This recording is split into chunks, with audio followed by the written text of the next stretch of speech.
Greetings, everyone, and welcome to the Occult Think Tank. My name is Greg. In this video, I am going to be talking about the adventure that is now apparently my life, but also why drinking can make things go sideways real fast. If I needed any confirmation as to why my not drinking is a good idea, I got it today. My day started very early at around 9 a.m. I got a phone call from the guy that had helped me yesterday, and he was offering me a job, a chance to make $400 today. All I had to do was drive a guy to West Virginia, unload a U-Haul truck, and come back. I told him my license is expired. He didn't care. And I thought about it and basically weighed my options and odds.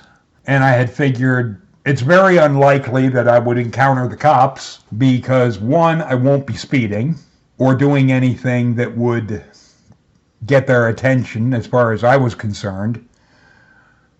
I would just be driving this guy's ass to West Virginia, unload the truck, and come home. Well, when I got over to the guy's place, he handed me $180, which, okay, almost half of the money up front. That works for me. He had said at one point about just taking the guy who was clearly drunk, and I found out later, not just drunk, but schizophrenic, which there's a hell of a combination for you. But just taking me and him, and going to West Virginia, dropping him off and so forth. In hindsight, I should have taken that deal, because it would have meant that I ended up making $400 today. As it is, I made $180. The thing is, I had said that I would rather have the guy that helped me yesterday there. I was thinking just so I would have someone to talk to and to make sure that I had the directions right and so forth, using his phone for GPS. Well, everything was going fine. Shortly after we left, I had asked them if they were hungry, because I was.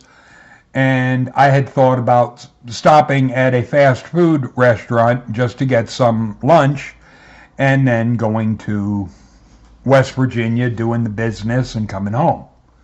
I figured this would not be an issue, that there would be no hiccups. I had heard that the schizophrenic drunk guy, was going to buy me lunch, and I was just okay, I'm fine with that. I have no problem with it. Well, when we got to paying, he had said about forgetting his wallet in the truck, and I was thinking, oh boy, here we go.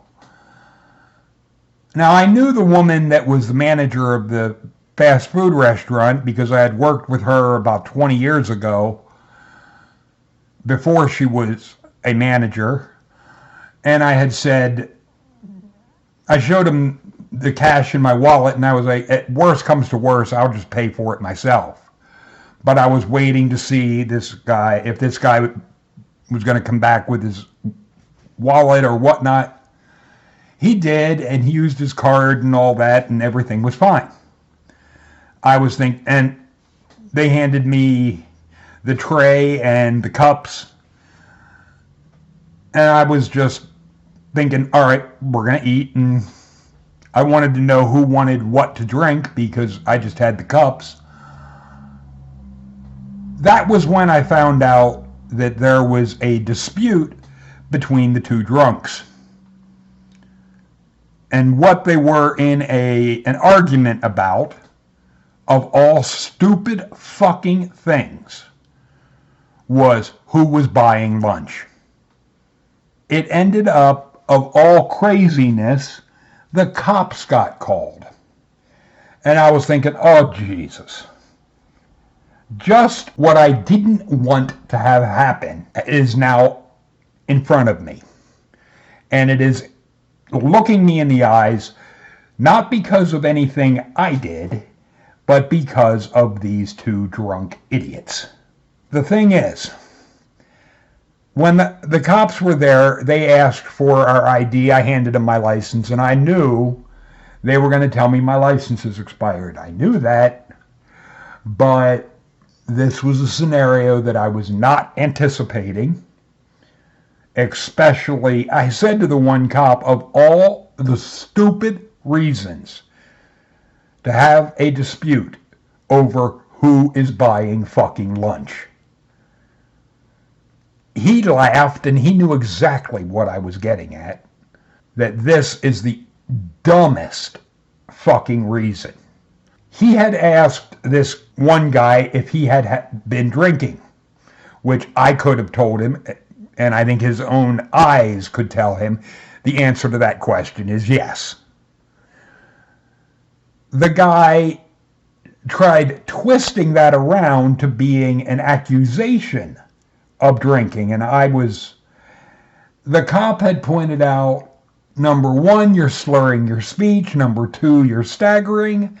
I could have added, number three, you're a belligerent motherfucker. Number four, you won't shut the fuck up. Then, of all craziness, he tried making it a race issue. And bear in mind, this guy is white as fuck. It is the dumbest fucking thing. It doesn't matter if you're purple with pink spots. If you're slurring your speech, staggering, belligerent, not shutting the fuck up, any cop with a brain cell in their head is going to ask you, have you been drinking? They're not accusing you, they're asking you. This is the problem with drunks. Well, when the cop gave me my license back, he told me what I already knew. And fortunately for me, I didn't get a ticket.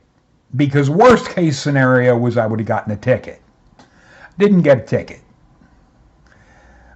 Largely because I suspect they didn't come right out and say this, but my personal hypothesis is they looked at it as, of the three of those that were in this truck, the optimal one to be driving, even though my license is expired, is me. Because I was the only sober one. That's not a matter of a license, that's a matter of safety. Because somebody that is drunk and also driving, they're not just a danger to themselves, but to everyone else on the fucking road. My license being expired is a technicality, but as far as the safety of other people, that doesn't put anyone else's safety in danger, because I could operate a vehicle perfectly well even if the document that is in my wallet is expired. That document does not impair my ability to operate the vehicle. And I think that's the reason the cops were looking at me and being, we're going to ignore you. They had said that they weren't going to arrest anybody, which to me was one of, well, that's a relief for both of the two drunks, because if anyone was going to be taken away, it was the drunks. They said, we're not going to arrest anybody, but basically don't bother us again today. And I was, by all means, abso-fucking-lutely. They couldn't come right out and say to me that I could drive the truck back to where I started for legality reasons. They all had body cams on, so they had to watch exactly how they said things. But they were able to convey to me what they were getting at without coming right out and saying it. The one had said, we're going to leave, and what you do from there is up to you. which was basically, I understood. He was saying, we're going to look the other way. If you want to drive the truck back, go for it. That was the assumption that I was initially running with. Well, the guy that had helped me the day before and hired me for this trip, and because I told the one cop, all I wanted to do was take the one to West Virginia, drop him off, and come back. But I was like, but now I don't really feel too thrilled about being in a truck with both of these guys for 4 fucking hours. He laughed and he was like, yeah, I fully understand exactly where you're going there, because he wouldn't have wanted to be in that truck either. But that didn't end up happening. The guy that had hired me today had said lock the truck and we were going to walk back to his place. I was like, all right, fine. I wasn't real thrilled about a second day of walking all over Hell's Half Acre. But unlike drunks, even though I wasn't thrilled about the idea of needlessly walking, I have the ability, because I am sober, to be, I may not be the most thrilled with this situation, but I am going to just shut the fuck up and go along with things in order to diffuse this situation. Walked the guy back to his place, and then I walked back to the Burger King by myself, got the U-Haul truck, drove it back to his place, had no encounter with the police, which is what I expected the whole frickin' way, parked the truck, took the keys up to him, and told him, here you go. As far as I was concerned, that was it. My day, yes, it wasn't as long as it would have been. I was only out about 6 hours, all told, versus the over 9 or so that it would have been because of 4-hour trip going down and 4-hour trip coming back, and the little bit of unloading of the truck. The thing is, I had told the guy that, because I found out that the other guy was schizophrenic, and that came as a fucking shock to me. And I had said to him when we were walking back to his place, you are not someone that should be trying to treat or help a schizophrenic, especially one that is drinking. I could have added also, because you are also drinking. It's bad enough trying to deal with someone that's schizophrenic when you're sober. But to toss in both of you drinking, that's a recipe for fucking disaster. The thing is, I also said to him that there was an additional reason why his path and mine had crossed, that being his drinking. And I had said he definitely needs to quit drinking. And he told me that he had made a deal with his girlfriend that as of April 1st, he's going to stop drinking. And I'm like, all right, fine. My thought would be, why the fuck wait? But if he has this deal that after April 1st, he's not going to have a drop of alcohol, fine, I can roll with that. That's a compromise I can make in that regard. And I had said to him that if he needs any help to not drink type of thing, that might be another reason why his path and mine had crossed. Because, yeah, I could drink if I would choose to. I have alcohol around me. I just have no desire to partake in that. And if he would need some encouragement in being sober, I can certainly be that. I told another friend this, and he was just laughing at the idea of you being a role model for somebody. And I was like, yeah, I know. Yuck it up. The thing is, when it comes to alcohol, yeah, I could drink, but I choose not to. But looking at the past 2 days, having made damn near $300 in 2 days, I'm thrilled with this weekend. Today went sideways, or it would have been a hell of a lot better, but I can't complain with making $300 in 2 days. Great. My mission now on Tuesday is I'm going to be going and getting my license renewed. That's, in a sense, my primary mission right now. As far as I see it, tomorrow, Monday, I'm going to be taking the day off because my legs are tired of walking all over Hell's Half Acre. But I'm also going to be looking at doing things more online to try and bring in money, but I don't see myself getting another opportunity to make a couple $100 in a day coming along like tomorrow or so. And I'm fine with that because right now I'm quite comfortable. I'm good. I could use a day off. And getting things online going so that I can be doing that, my legs will appreciate it.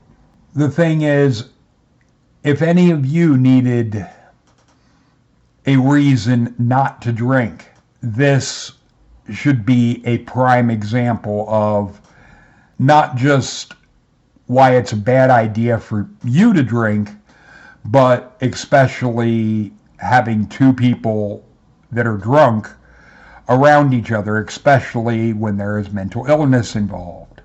I don't know about the God idea and all of that jazz, because looking at things that happen today, if there would be any kind of higher consciousness or whatnot, it would have wanted me there more as, and I can't believe I'm gonna be saying this, but me as the cool head to try and just smooth things over. I do not see myself as the peacemaker or the calm one.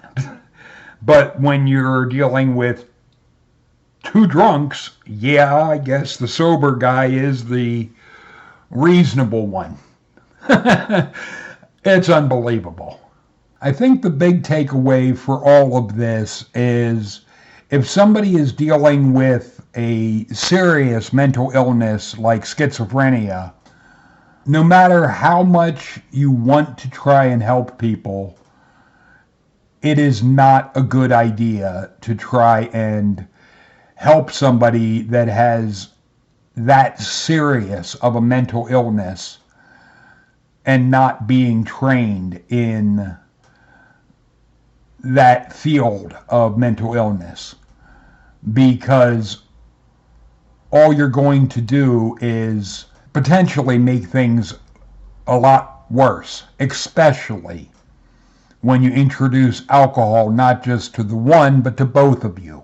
If anybody else needs confirmation as to why drinking is a bad idea, let this be an example for you. Feel free to leave your thoughts and comments in the comment section. Talk to you later, people.